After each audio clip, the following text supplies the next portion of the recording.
Let's review Trikonasana, triangle pose, which is going to open the spine and hip joints, stretch the hamstrings, and vitalize the body and mind.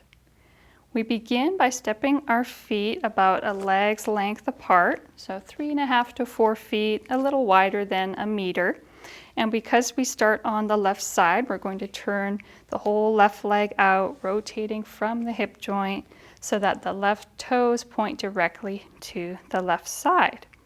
And if you were to draw a line from the second toe of that left foot through the heel, that imaginary line should intersect the middle instep of the back foot.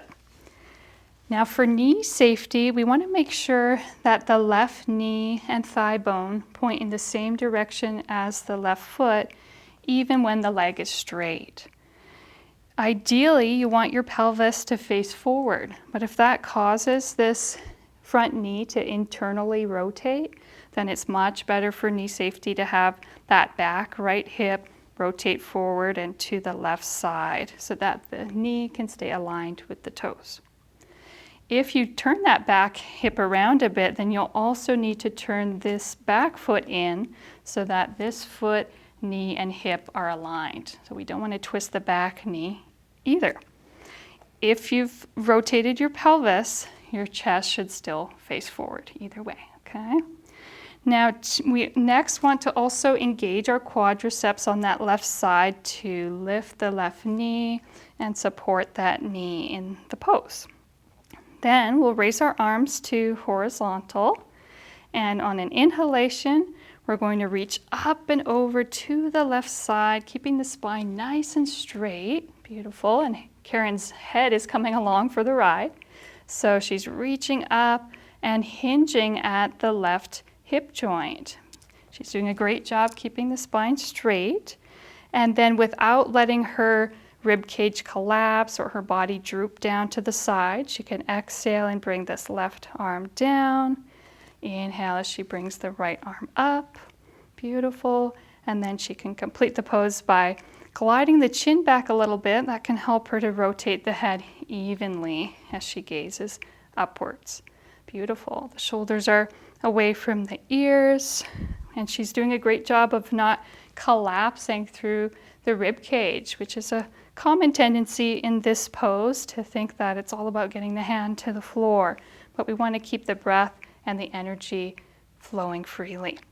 We're pressing down through the feet as we lengthen up through the legs, and moderate lateral flexion in the lumbar spine is fine. We just don't want to overdo the side bend here. As she gazes upwards, she can tune into the affirmation, which can help her to connect energy with joy as she silently affirms, "Energy and joy flood my body cells. Joy descends to me." And to exit, she can bring her head back to center, bend the front knee. Inhale as she presses off with the feet, point the toes forward, and exhale.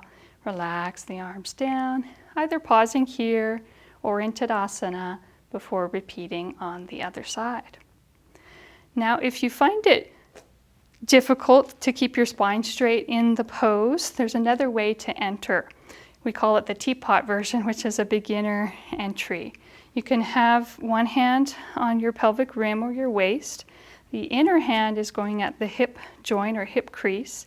And you're just going to practice tilting your pelvis sideways. Head comes along for the ride. Nice.